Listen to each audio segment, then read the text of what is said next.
Thank you for those kind words of introduction, and it's great to be here. As Aaron said, I used to spend my life on campus, and frankly, I do miss being on campus, so it's great to be back here. As Aaron mentioned, I'm active in the business development for digital health space at Johnson & Johnson, and as part of that, I make deals happen. And so I want to propose you the first deal.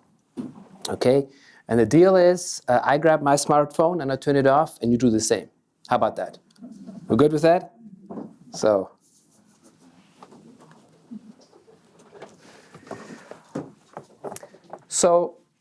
one thing that I want to share with you today is a little bit about the background of how I got to where I did, and then also share with you about innovation at Johnson & Johnson, and lastly, talking a little bit about digital health and how that influences everything.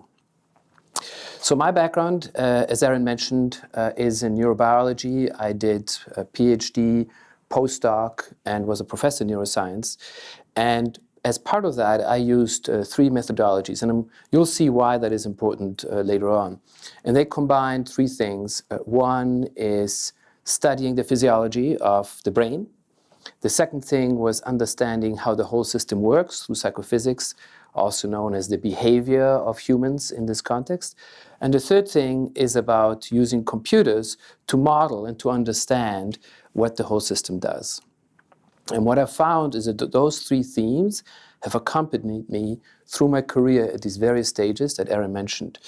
And I think what I would like to encourage you all as you are starting out, some of you, in your career, to identify the things that really draw you to them and make sure that you grapple with them, that you get a solid grasp on them. Yes, the next career step may not obviously be leveraging some of these things that you're doing, but you'll find that down the line, you'll always be gravitating towards some of these areas, and having spent the time up front really understanding and driving towards them is incredibly valuable. Well, enough about me. Let me talk a little bit about Johnson & Johnson. As you probably know, we are a fairly established company. We don't call ourselves quite a startup anymore after 130 years. I don't know, I think maybe the transition was last year between startup and established company.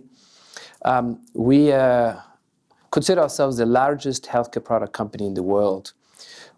We have three divisions. One is consumer, one is medical device, and one is pharma. And I will be talking a little bit more about that. But importantly, we are made up of a ton of operating companies. Operating companies are those that roll up into one P&L, and they're located in different countries. They have different areas. There's a lot of stuff that J&J does, and it's incredibly interesting because of that. I have to admit, not a week goes by where I'm not surprised to find out yet another exciting thing that we do under the roof of Johnson & Johnson. We are driven by something we call the credo. Unfortunately, you can't read it, but it is our habit of showing this usually at presentations. It is a statement about the key orientations that we have, the key things that we prioritize. And the very first one refers to patients, providers, caregivers, and so forth. And the interesting thing about this document is not just that we have it, but in fact that we've had it for a very long time. We were one of the first companies to sort of lay out this kind of vision. And one of the last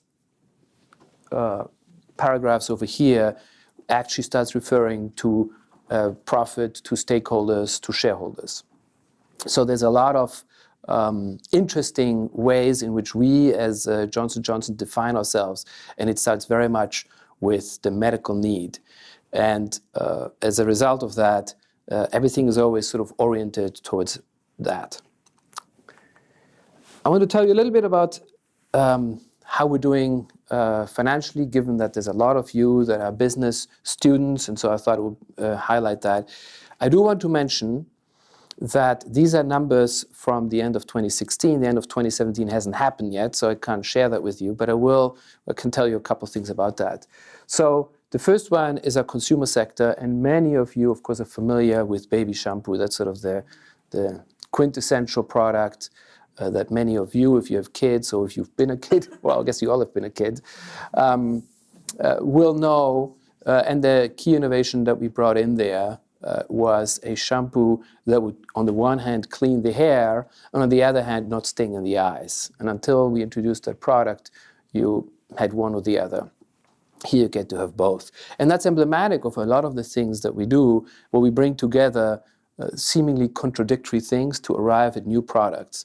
In the consumer space, we also have some brands that you may be very familiar with, such as Neutrogena and Aveeno, as well as, of course, our over-the-counter products, Tylenol, etc. So we have a whole full-fledged consumer division, and it makes about up a little or under a quarter of our business. Then we have, I'm going to skip over to the medical devices part of the company. Here, and this really goes back to the very founding of J&J, as I shall tell you in a second, it is all about how can we help physicians, often surgeons, deliver the best care to their patients. Medical devices includes products to support patients in their diabetes. It includes replacement joints for total knee or hip or other joint replacement surgeries. It includes related hardware. It includes suture materials and so forth. It's also a fairly large business, and it is also global. And then lastly, and by no means least, is our pharma division.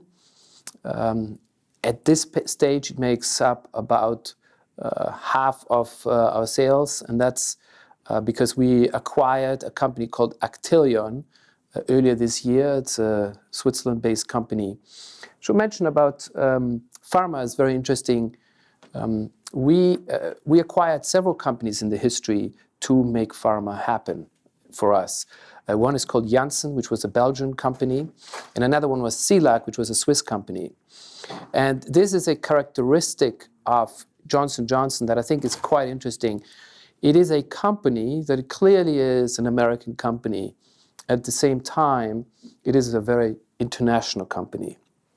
At Johnson & Johnson, our senior leadership, the executive committee, has folks on it that are from Spain, from Belgium, and from other countries. So it's a very international company, and you see it all the way through. And I guess I would include myself in there as well, being from Austria, originally part of that company as well.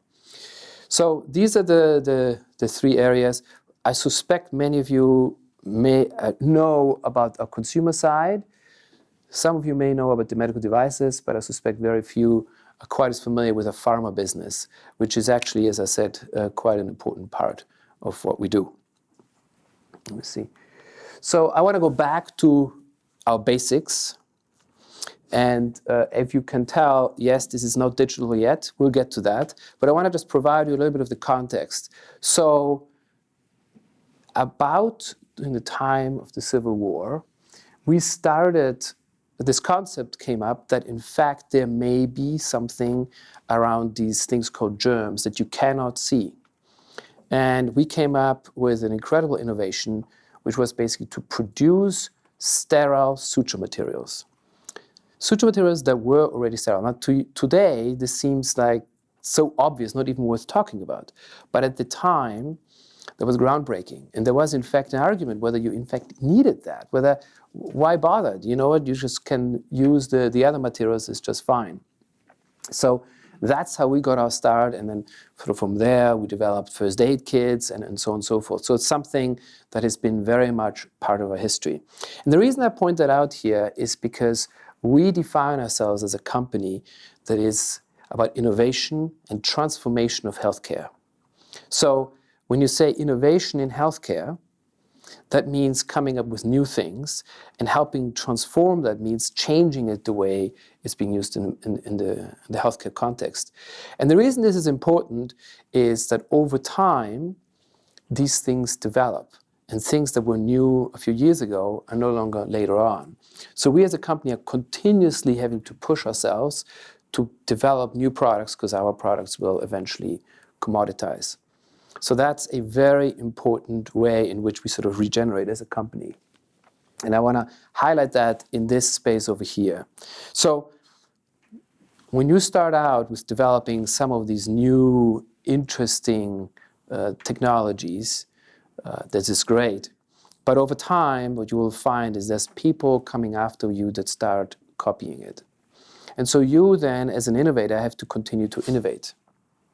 And over time, what we found is that people started to innovate faster and faster and faster, which means that we have to start making innovations that are bigger and bigger and bigger, right? Because if we just innovate a tiny bit and the competitors are right behind us, we won't get a whole lot out of that innovation. We really have to make bigger steps before competitors can go after us.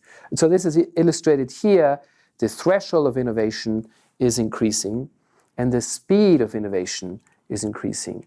So if we were to invest down here in something, and it sort of gets eroded away because of competitiveness, we're not having created enough value. So we need to make sure that we have a very finely tuned innovation engine. Right now, I'm speaking specifically about products, both consumer products, medical device products, or pharma products. All these products, we have to continuously innovate. Now, what we've found is that that is actually very hard to do if you do this in-house.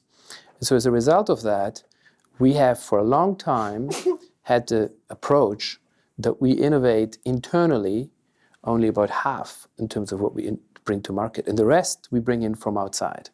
So today, about half of our sales are things that were invented outside of the company, and the other half were invented in-house.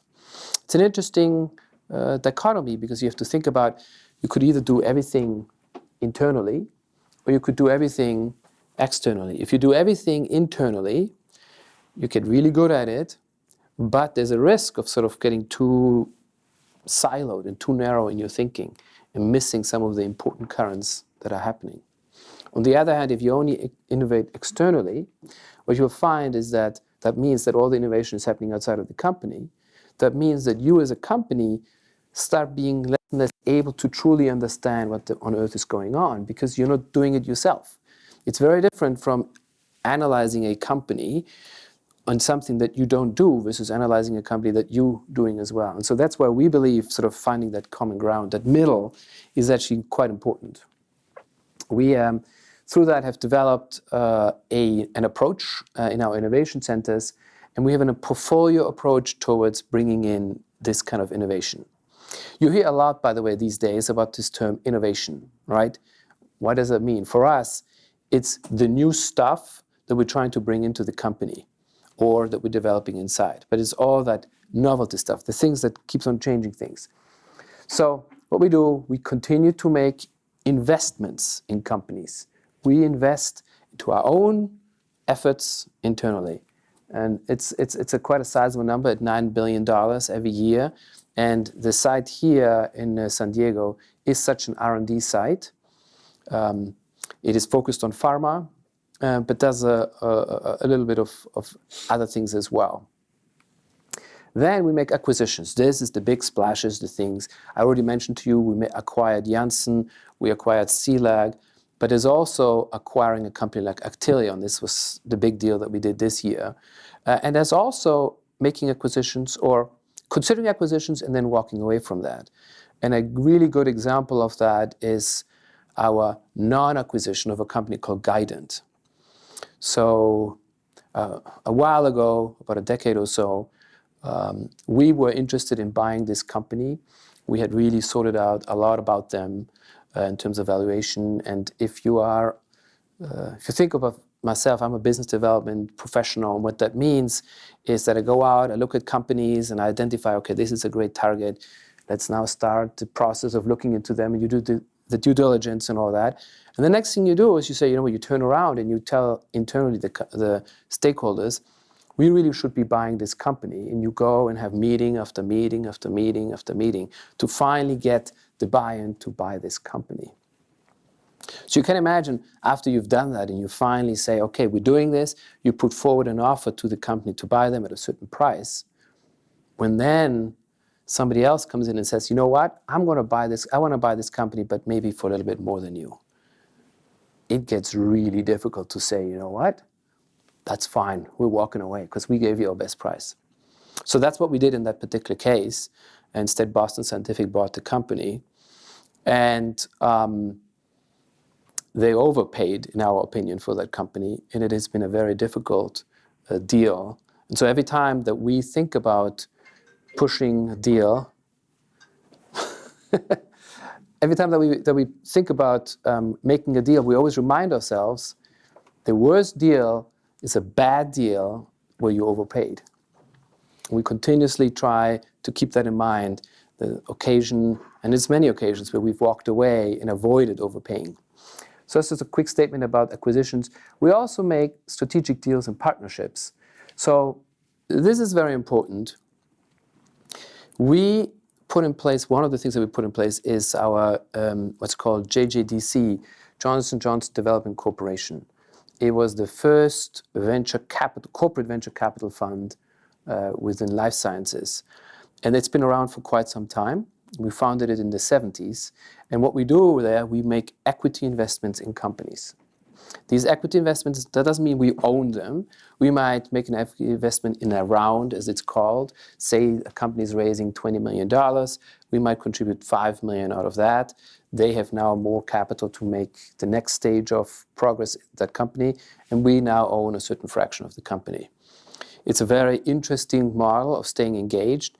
And we've done that. And like every other innovation, people have come in and said, you know what, that's a great idea. We're going to do that too. And so there's a whole series of pharma and med device companies that have developed their own corporate venture capital funds. So we needed to continue to develop or innovate how we innovate. And so we put in place this thing called the Innovation Center, which is a way to work with companies that are out there without investing in their equity. So, for example, we might do a joint research agreement. We might do a collaboration on developing a certain product and something like that. So that's this piece over here.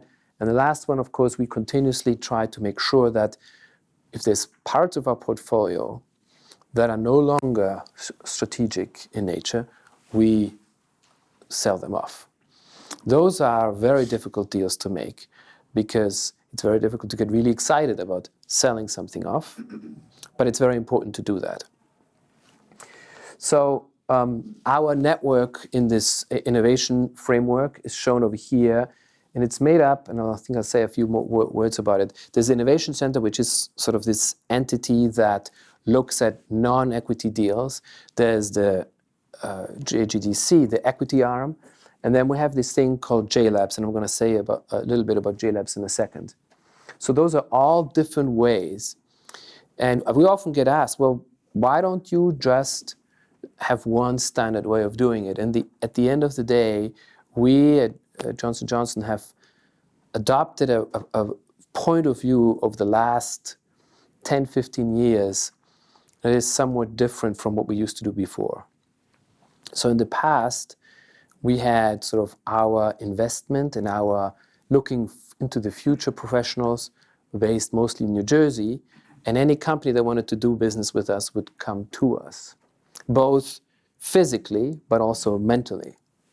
Since then now, we've reversed the model and we've decided we're going to go out where all these companies are, and we are physically moving towards them, and also mentally we become part of the ecosystem, part of their way of looking at the world, part of their innovation, as a way of making the gap between what happens externally and what happens internally much smaller and much easier to work with.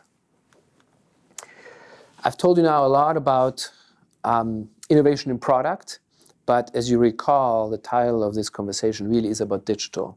And so what I want to just highlight here is there's two types of innovation that can happen. There's the innovation where we change the product and the technologies. And there's an innovation where we change the business model. And when you change the technologies, the products at the bottom, I told you about that. There's a lot of ways of doing it. But I want to focus really on changing how we think about the business model. That's, for us, and probably for many companies, very hard to do. It's one thing for a Netflix to come in with a different business model than was there before. It's a whole nother thing for a company that has been established for 100 plus years to sort of pivot and say, okay, this business model is what we used to do. Now we're thinking about a new way of doing business, a new way of delivering services, a new way of delivering products, a new way of making money altogether. So this starts with a couple of big trends in the healthcare space. We have the first trend is an evolution of payments, which is what dominates things in healthcare, shifting from volume to value. And maybe I'm going to take a step back here for a moment and give you a little bit of a primer of how healthcare works. So from your perspective, the way healthcare works is if something isn't right, you go to the doctor either prescribes you a drug or tells you some other thing to do or has you do a surgery. You do that, and hopefully at the end you're better. That's a very simple model of how healthcare works from the patient perspective. How healthcare works from the participant perspective is quite different. So a provider is a hospital or a clinic.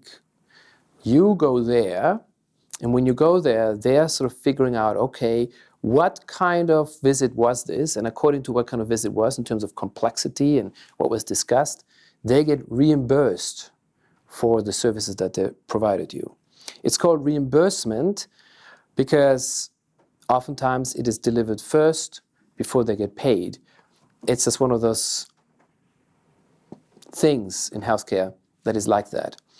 So a lot is very important between the relationship between the patient and the provider, but only to the extent that the provider eventually can then put a claim out to say, this is how much money I deserve for this visit. They send that off to the payer, as they're called.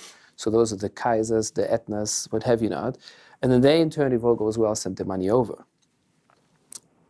Now this is pretty straightforward. However, there's one important thing here, and that is that the provider and the payer usually negotiate with each other and have a deal going. So, and I'm just using Aetna as a name, not as a specific example. The person from Aetna might negotiate with the hospital scripts over here, and they might have agreed on a specific rate for a specific procedure. That's the negotiated rate. So when you go in and you have that procedure done, then the hospital sends off what they claim, what it should be, and then the payer sends you a notice about this, and it also sends then eventually the money to the provider. Now, I don't know how many, you guys, you're all very young and healthy and fit, so maybe you haven't been to the hospital or to the provider. So maybe you don't have that experience, but oftentimes what you get is you get a statement that tells at the very top, this is not a bill, but everything else looks like a bill. It tells you this is how much the physician or the hospital wanted to be paid, and this is how much the discount is that you get because you're with this particular payer, and this is how much you have to pay, but this is not a bill, remember? So you can understand that from a patient perspective, it gets very confusing. So is this a bill? Do I have to pay this or not? Usually you wait until you get something that does say it's a bill, then you do pay it. From the payer and provider perspective, it's very complicated. And one of the big challenges has been this old system, the payer, pays the provider for rendering a particular service. Now here's the funny thing. If the first service wasn't any good, the payer still pays. If the service wasn't necessary, oftentimes the payer still pays. Imagine that you go to a garage with your car and say, you know what, it's making this funny sound. You leave the car there for a day or two, you pick it up again, and guess what? On the way home, you hear the same sound. You go back and you say, it's still making the sound. They say, no problem, I'll take care of it. They'll take care of it, and now they charge you twice. For the first time, for the second time. That's a little bit how healthcare works today. This is called volume because the incentive is actually on folks in the healthcare system not to fix it. Because if they have you coming back again, it's almost better for them. Now, these are all very morally upstanding people. So typically they do the right thing, but there is sort of a perverse incentive. And one of those that does happen is if you are suffering from something medical, you might go to your family physician, and the family physician might request certain tests. You get the results, and the physician then says, you know what, I'm not sure what to make of this, but I think you need to go to the XYZ specialist. You go to the XYZ specialist, and the specialist says, you know what, I need to run these tests. And guess what? Oftentimes, they'll run exactly the same tests and maybe more than the original doctor. Now, the reimbursement, you get reimbursed twice. First of all, the test might be inconvenient for you as a patient. And secondly, it is extra cost. That eventually comes out of the payer pocket, but if there's a copay, it comes out of your pocket as well. So that system, over the last 10 or so years, has been evolving, where people have been saying, no, that's not how we should be doing this. We should be actually paying not for the volume, each procedure, we should be paying for the outcome. We should be paying for this disease is being taken care of. This disease is being treated. It is very difficult to do that because you have to agree on how do you measure the disease curement and so forth. All that is to say, this is what this first bullet is saying here. All right, so 4 words, 10-minute explanation. I hope the other ones go a little faster. The second piece, the second big transformation is a care delivery transformation. So if you look back, for many years it was very common. You would go to your primary care physician and they would sort of help you figure out where to go next. Well, now you've got many other options. You've got telemedicine, where you can use your app or other means or a phone line to get in touch with healthcare providers. It can also involve apps altogether that help you diagnose. It can also involve things like a clinic at a pharmacy. This is a completely new type of site. So though that's evolving, the third thing that's evolving is that information technology. And of course, that's very near and dear to my heart. Now, what is new? What is different here? What's new and different here is that, first of all, electronic medical records have become very commonplace. So if you go to the physician, and you know these days, you go in there, and the physician comes in with their laptop, and then they don't actually look at you. Oftentimes they're sort of busy typing away, and you have no idea what. And if once in a while they make eye contact with you, but in general, it's sort of a guided data entry session. I'm not saying that's the way it should be, but that's along the journey of making healthcare a much more electronic thing rather than just having it be a first sort of a very arbitrary or very handwritten notes or very not very coded and so forth. So that's a big transformation. It's affecting all of healthcare. And because that is happening, there's many follow-on changes that are now possible. Before, that information wasn't available, so you couldn't analyze it. You couldn't say, it wouldn't even be easy to say how many patients in this clinic have diabetes, how many patients have depression. Some of the basic stats were actually very difficult to get hold of because they were all in these manila folders, handwritten notes. And if you've ever seen a physician write something, even the smallest thing, you know it's actually not even readable, right? So that's just part of the context here. Healthcare, innovation, information technology has made big inroads and is continuing to make that. And part of that is also that cell phones are available and so forth. And I'm going to talk a little bit more about that. And then the last thing, and this is one that I think we talk a lot more than we actually see in action, is what we call here consumerism.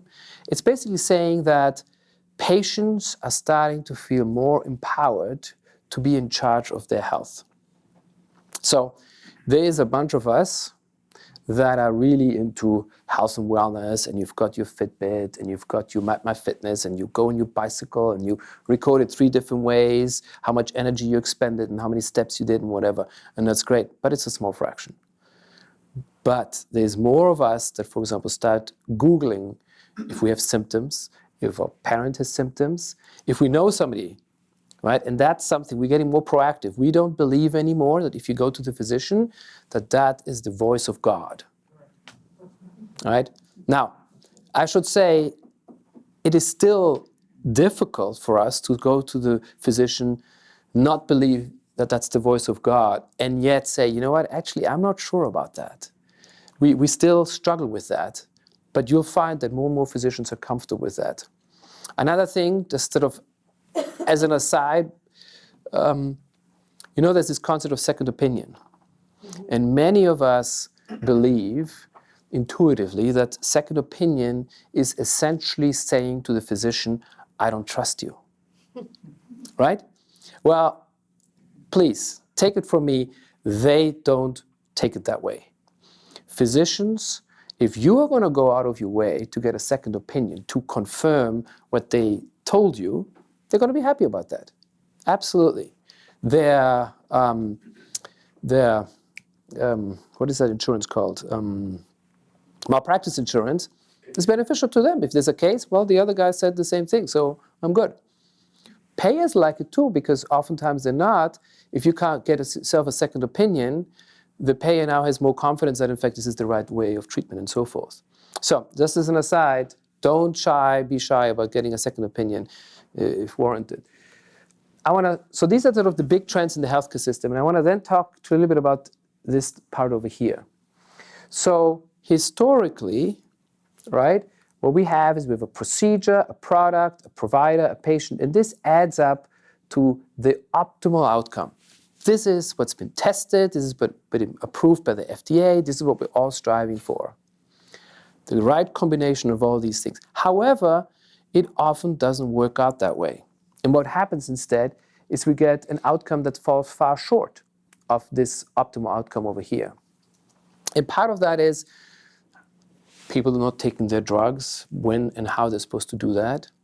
People not going back up for the follow-up appointments. People not understanding what they're supposed to do, and so forth. And so one of the things that we're working on is using solutions. And solutions is basically any kind of mean that helps you in your understanding, helps the physician in their understanding, helps drive towards the right action to then achieve the optimal outcome. The optimal, by the way, does not mean you achieve perfection.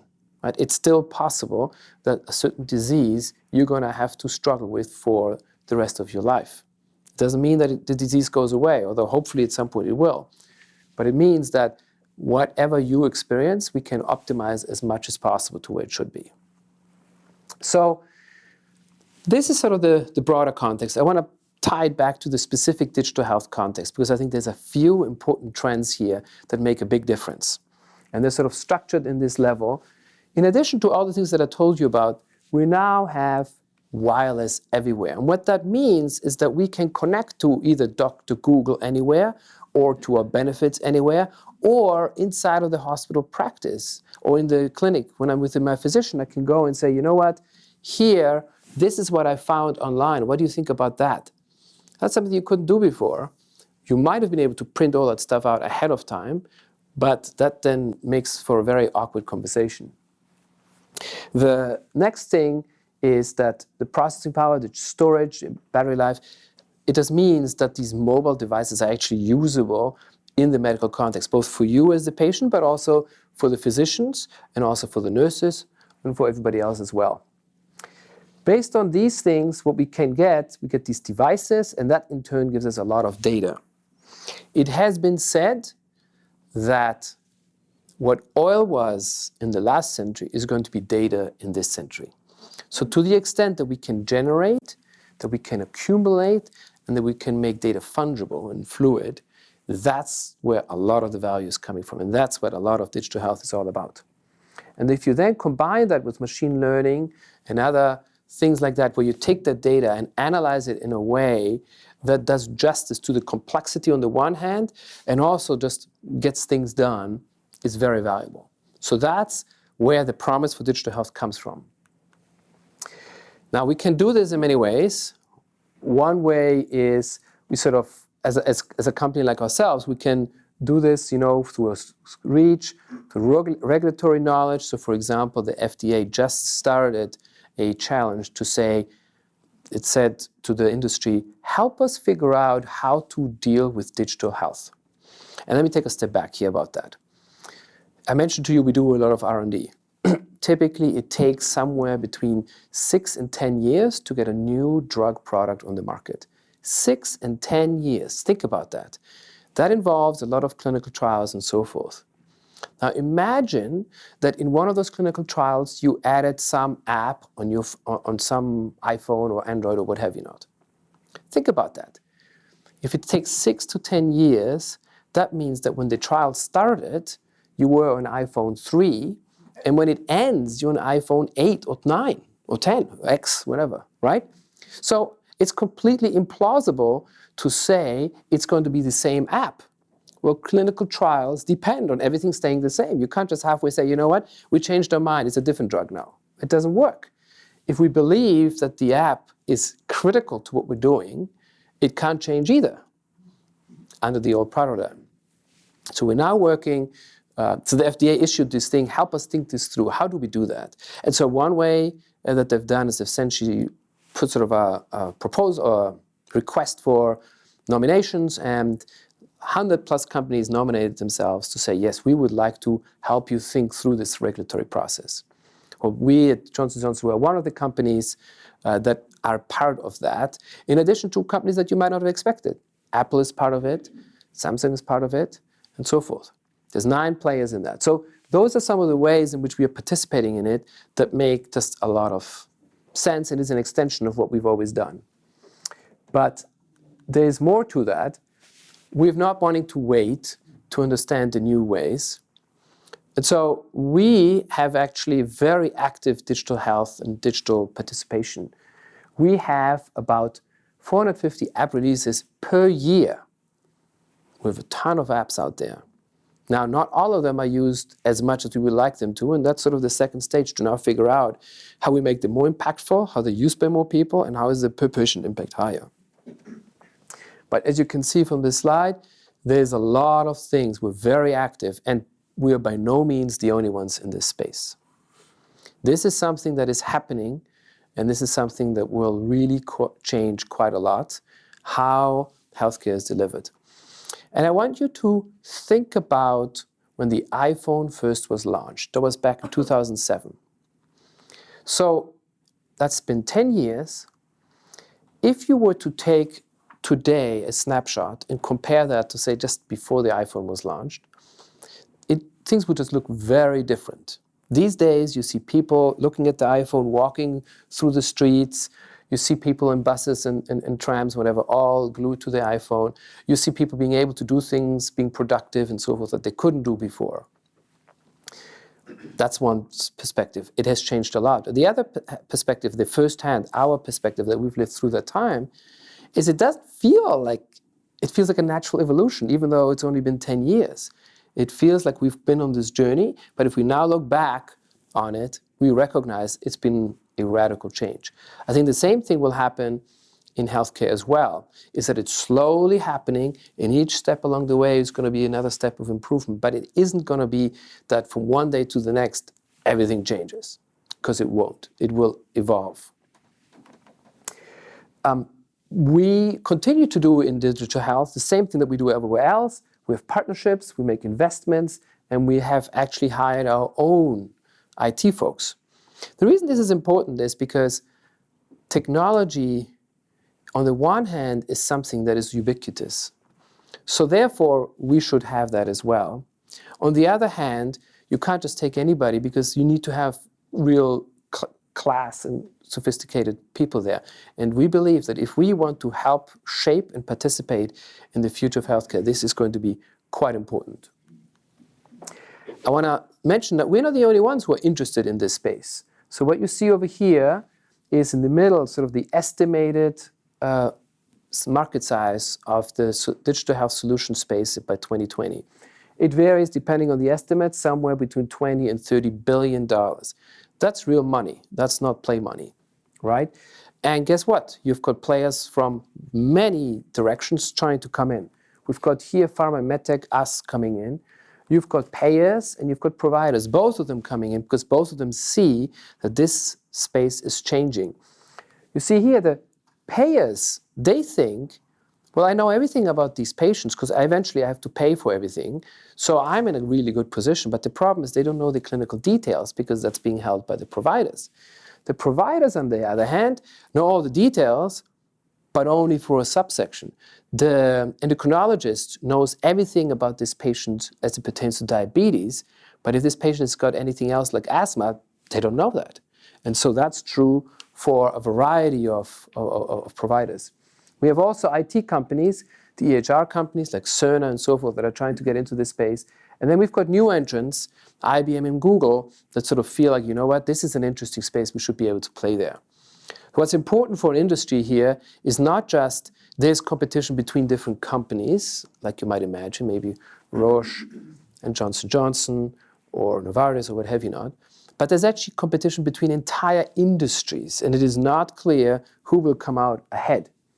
Our belief is that what will happen is there's going to be different sub-markets, and within each of these, different players will become, different industries will be the ones that make the biggest difference. But make no mistake, this is a big change, a really strong evolution of this market. I want to just mention a couple things, and for that, I'm going to take the liberty of asking you a question. How many of you would be willing to pay $1,000 for an app that cures a major disease, or that helps you manage one of your major diseases? And of course, many of you don't have a disease. So imagine maybe your parent or your grandparent. How many would pay $1,000? So one should never call one's audience liars, of course. It turns out that very few people in practice are willing to pay. So I think it's great that I found the pocket of people, the enthusiasts. But most people, they basically say, you know what? I'm already paying between 10 and 20K a year on healthcare. I'm done. You know, between my premium and between the copay and the deductible, I'm done paying. And so this survey that was done now a few years in a row basically says that half the patients know that they're responsible for their healthcare. A quarter say that they're actively taking care of things, but only about 10% are actually willing to pay for these extra services. That's a challenge, and I think that's going to evolve.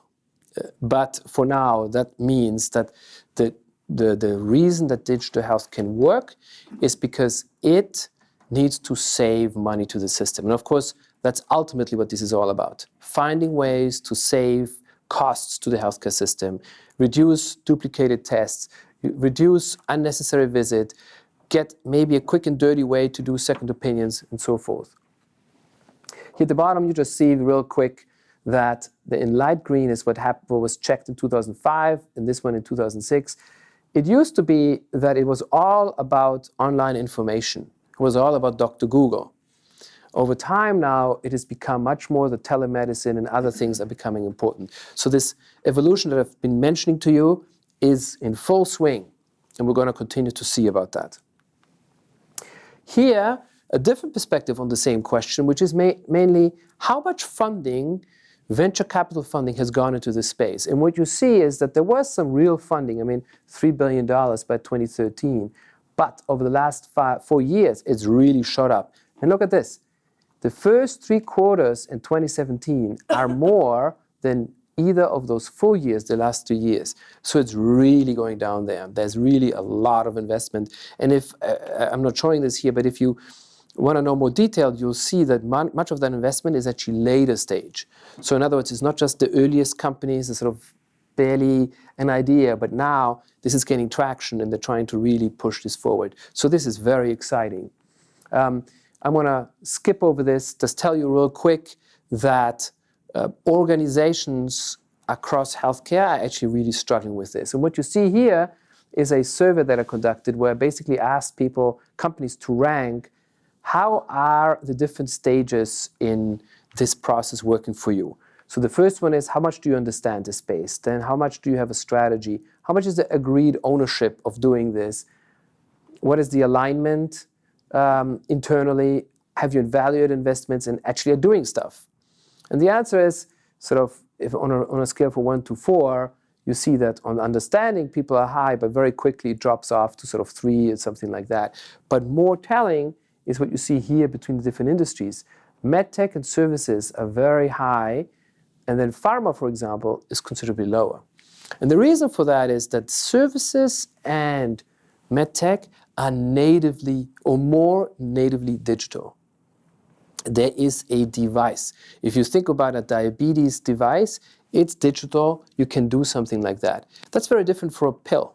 A pill, you swallow it. What's digital about it? You have to make it digital, right? And so that's part of the sort of thing that we're struggling with. How do you do this, not just for med device, but also for the other areas? Lastly, I want to leave you with this and sort of share with you. I talked a lot about digital health, but I want to talk about sort of the overall segments that are out there.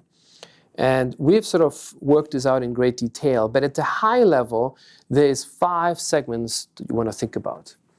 The first segment I'm going to call over here is the benefits insurance segment. It's a segment of companies that help you get benefits electronic, that help you manage benefits electronically, help you pick things out.